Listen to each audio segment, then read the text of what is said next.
आता आपण दुसरा टॉपिक बघणार आहोत चॅप्टर 3मधून. तो आहे position of outline. Position of outline किती आहेत? टोटल 3 आहेत. First position, second position and third position. आता इथे तुम्ही बोलाल की फर्स्ट म्हणजे असं लिहायला हवं, तर हे चुकीचं आहे. हा आय कॅपिटल लिहिला म्हणजेच फर्स्ट आहे. जर हे असं नसेल तर काय लिहायला लागेल तुम्हाला? 1 लिहिला तर त्याला आपण ST लावू शकतो, किंवा अक्षरात लिहिलं तर FIRST फर्स्ट. पण जर असं रोमन अंक लिहिला तर आपण आय म्हणजे कॅपिटल आय म्हणजे फर्स्ट. ओके, तर हे किती पोझिशन्स आहेत? टोटल 3 पोझिशन्स आहेत, फर्स्ट, सेकंड आणि थर्ड. तर फर्स्ट पोझिशन काय आहे? Above the line. Second position आहे on the line. Third position आहे थ्रू द लाईन. तर अबोव द लाईन म्हणजे काय? तर लाईनच्या वर लिहिणं. पण लाईनच्या वर म्हणजे काय? तर थोडा स्पेसमध्ये ठेवून लिहिणं. ऑन द लाईनमध्ये लाईनला चिकटून म्हणजे टच करून लिहिणं. आणि थ्रू द लाईनमध्ये काय की लाईनला कट करून लिहिणं. पण हॉरिझॉन्टल स्ट्रोक आपण कट नाही करू शकत, म्हणून तो कुठे लिहिला जातो? लाईनला चिकटूनच लिहिला जातो थर्ड पोझिशनमध्ये. ओके, फर्स्ट पोझिशनमध्ये down stroke, up stroke, horizontal तिन्ही अबोव द लाईन लिहू शकतो. सेकंड पोझिशनमध्ये आपण ऑन द लाईन लिहू शकतो. थर्ड पोझिशनमध्ये थ्रू द लाईन फक्त कोणता लिहू शकतो आपण? डाऊन स्ट्रोक आणि अप स्ट्रोक. हॉरिझॉन्टल स्ट्रोक नाही लिहू शकत. ओके, तर आता हे मी तुम्हाला पोझिशन दाखवली. त्याच्यानंतर आपण ही पोझिशन कशी ठरवायची हे बघूया. इथे 3 पॉईंट्स दिलेले आहेत. काय आहेत ते points? If the first sounded vowel is a first place vowel. हा फर्स्ट साऊंडेड वॉवेल हा फार महत्त्वाचा वॉवेल आहे. तर तो आधी आपण बघूया. What is that first sounded vowel? तर समजा एक्झाम्पल आहे मेनी. मेनीमध्ये जर साऊंडप्रमाणे बघितलं, म नंतर ए. ओके, म्हणजे एम कॉन्सनंट आहे. वॉवेल कोणता आहे? ए. मे, नी. नीमध्ये एन आहे आणि वॉवेल आहे ई. हा झाला मे आणि नी. म्हणजे टोटल वॉवेल्स किती आहेत? 2 आहेत. याच्यातला पहिला वॉवेल कोणता आहे? तर ए. बरोबर. तर हा जो आहे पहिला वॉवेल म्हणजेच फर्स्ट साऊंडेड वॉवेल. इथे जो आपण लिहिलं आहे, if the first sounded vowel म्हणजे जेवढे केवढे वॉवेल येतील एखाद्या शब्दामध्ये, किंवा एकच आला तरी तो फर्स्ट साऊंडेड असेल, किंवा 2 आले, 3 आले, तर त्यातला जो पहिला साऊंड आहे, पहिला वॉवेल आहे, that is first sounded vowel. हा जो फर्स्ट साऊंडेड वॉवेल आहे तो कसा असेल? Is a first place vowel. आपण प्लेसेस बघितलेले आहेत. पुन्हा एकदा बघू का आपण? प्लेसेस इथे आहेत. बरोबर. हे फर्स्ट प्लेस वॉवेल्स कोणते कोणते आहेत? आ, ऑ, ॲ आणि ऑ. हे काय आहेत? फर्स्ट प्लेस वॉवेल्स आहेत. तर या 4 पैकी जर कोणताही एक वॉवेल आला, पहिला साऊंड असेल त्याचा, then position of outline is above the line. मग पोझिशन काय असेल? Above the line.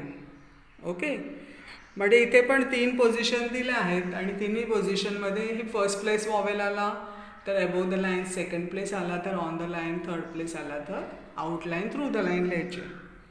Okay, if the first sounded vowel is second place vowel, then outline is written on the line. Outline कशी लिहिली जाते? On the line. जर second place vowel आला तर, third place vowel आला तर कोणती आउटलाईन लिहिणार आपण? थ्रू द लाईन लिहिणार. म्हणजे पोझिशन तुम्हाला आता कळली असेल. पुन्हा एकदा बघूया आपण. What is that position of outline? Is what? There are 3 positions of outline. Those are first position, second position and third position. Okay, first, second and third. And what are those? First position is above the line, second position is on the line, third position is through the line. And how they are written, how strokes are written above the line? Okay, it is shown here. Above the line is what? This kind of outline is called above the line.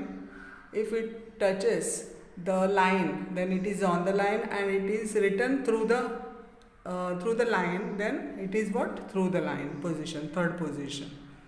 Okay, these are the three positions. Then how they are written or when they are written?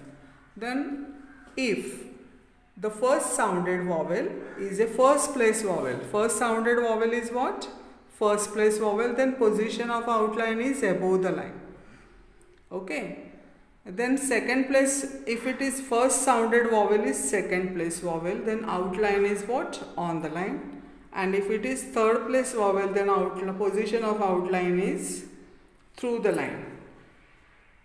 Okay, we had seen here what are the first place vowels and second place vowels and third place vowels. Okay, so we will go back to the position of outline. These are two examples. First is many. Okay, in the word many there are two consonants and two vowels. Okay, according to pronunciation. Pronunciation is what? May. That is what? M and A. Okay, M and A. May. N says no and E. Ni. No and E is what? Ni. This is many. Pronunciation is many. Okay. Then according to pronunciation there are two consonants M and N and vowels are A and E. Okay. In these two vowels, out of these two vowels, A is the first sounded vowel. What is that? First sounded vowel is A. And what is this A? What is the position or place of this A? We will go to our chart. Okay. Which vowel is this? Okay. This is the A vowel. As sounded in May. Okay. May. A vowel is this. It has second place. Place काय आहे त्याची? Second place आहे. So, if first sounded vowel is second place vowel, then what is the position of this outline? Yes, obviously second place. Very good. Obviously second place. Second position. Okay. This is the first sounded vowel and it is second place vowel. Okay. So position is on the line. What is the position? On the line. Okay. This will be the position of many. So M is a horizontal stroke. Again M is a horizontal stroke. We have to see how it is written in second place, second position. Okay. So we will go to this chart again. This is second position, that is on the line, and horizontal stroke is written by touching the paper line. Okay. Paper लाईनला तो चिकटून लिहिला जातो. पुन्हा आपण खाली येऊया. M काय आहे? हॉरिझॉन्टल स्ट्रोक आहे. So we will write first line. Okay. Then we have to write M, then N. Okay. M and N. So this is the outline. Okay, these are what? Strokes.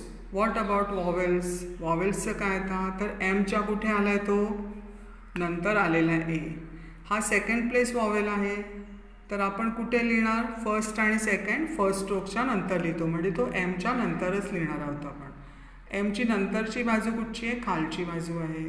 तर first आणि ही second place. Second प्लेसला आपण काय लिहिणार आहोत? A लिहिणार आहोत. Okay. हा झाला मे. नंतर एनला कोणता वॉवेल आहे? ई. ई वॉवेल कोणता आहे? Third place. बघूया आपण एकदा चेक करूया का?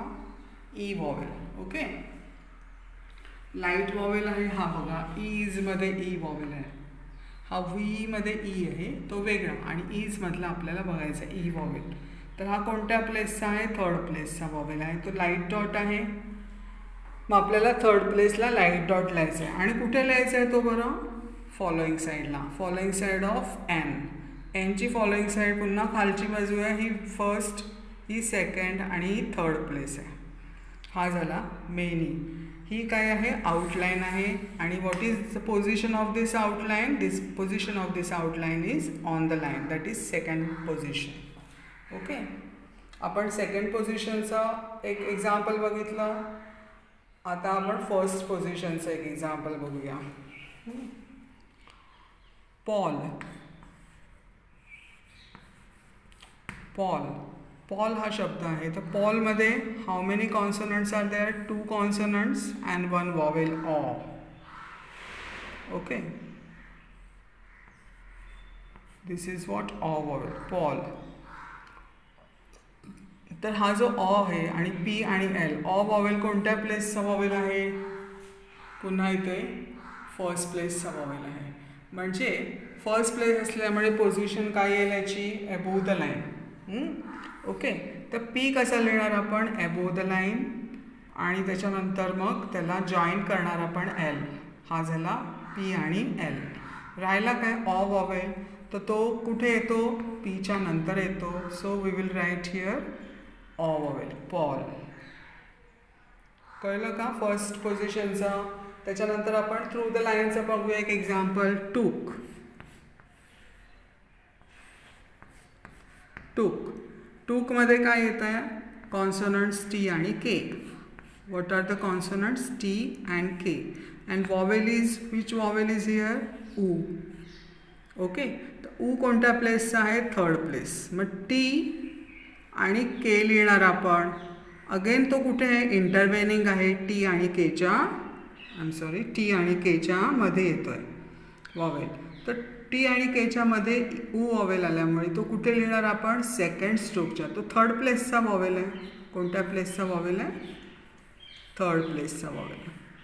त्यामुळे तो आपण केच्या म्हणजे सेकंड स्ट्रोकच्या प्रिसिडिंग साईडला लिहिणार आहे. पण फर्स्ट प्लेस इथे लिहिणार, सेकंड इथे, थर्ड इथे नाही लिहू शकत. म्हणून आपण थर्ड जो वॉवेल आहे तो आपण कुठे लिहिणार? आपण इथे लिहिणार. हा झाला टूक. ओके, पुन्हा एकदा बघा.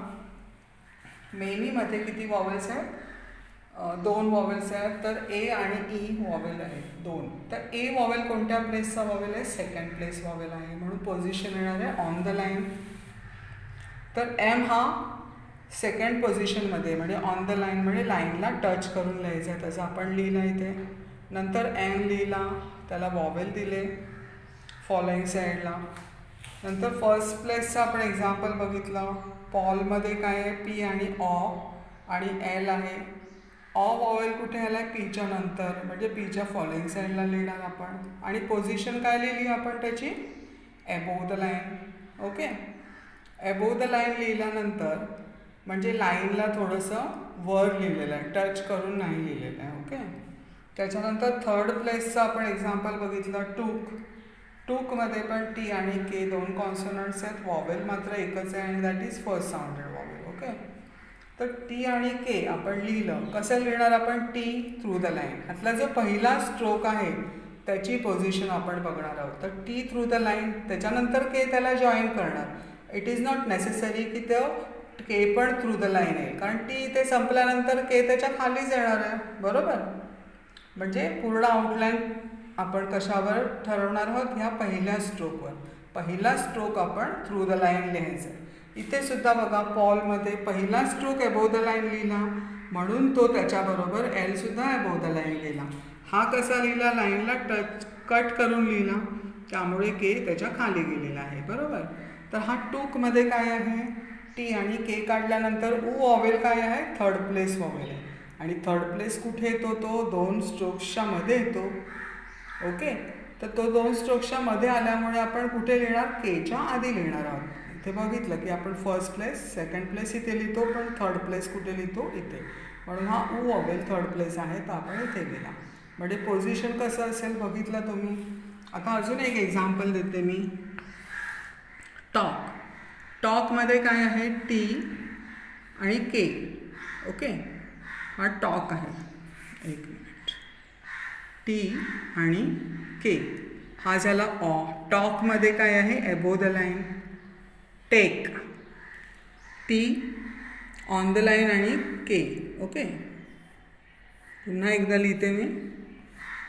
टी आणि के हा झाला take on the line second place vowel आहे, हा फर्स्ट प्लेस वॉवेल आहे. सॉरी, हा फर्स्ट प्लेस वॉवेल आहे, हा सेकंड प्लेस वॉवेल आहे. आणि टूक आत्ताच आपण बघितलं एक्झाम्पल. टूकमध्ये थर्ड प्लेस आल्यामुळे तो कसा लिहिला? Through the line. तुम्हाला आता दिसेल इथे टॉक, टेक, टूक. टॉकमध्ये फर्स्ट प्लेस आहे त्यामुळे एबोव द लाईन, टेकमध्ये सेकंड प्लेस आहे ऑन द लाईन, टूकमध्ये थर्ड प्लेस आहे तर थ्रू द लाईन. ओके, आम्हाला आशा आहे की तुम्हाला समजलं असेल. तरी पुन्हा एकदा आपण बघूया. पोझिशन ऑफ आउटलाईन किती आहे? 3 आहेत, फर्स्ट, सेकंड आणि third. First position is above the line, त्याच्या बाजूला त्याचं हे दिलेलं आहे कसं लिहायचं फर्स्ट पोझिशनमध्ये. Second position is on the line, तर लाईनला टच करून लिहायचं आहे. थ्रू द लाईन ही थर्ड पोझिशन आहे, त्याला कट करून लिहायचं आहे. मग हे कसं लिहायचं? तर जर फर्स्ट साऊंडेड वॉवेल म्हणजे जे काही वॉवेल येतील त्यातला पहिला साऊंड वॉवेलचा महत्त्वाचा आहे, तर तो पहिला साऊंड कसा असेल? फर्स्ट प्लेस असेल तर पोझिशन कशी असेल? Above the line. तर तो first sounded vowel second place असेल तर पोझिशन कशी असेल? On the line. तो जर थर्ड प्लेस असेल तर पोझिशन असेल थ्रू द लाईन. ओके, आणि आपण इथे तिन्ही पोझिशन एकत्रितपणे बघितले, टॉक, टेक आणि टूक. टॉकमध्ये अ वॉवेल येतो, टेकमध्ये ए वॉवेल येतो सेकंड प्लेस, टूकमध्ये ऊ वॉवेल हा थर्ड प्लेस वॉवेल आहे.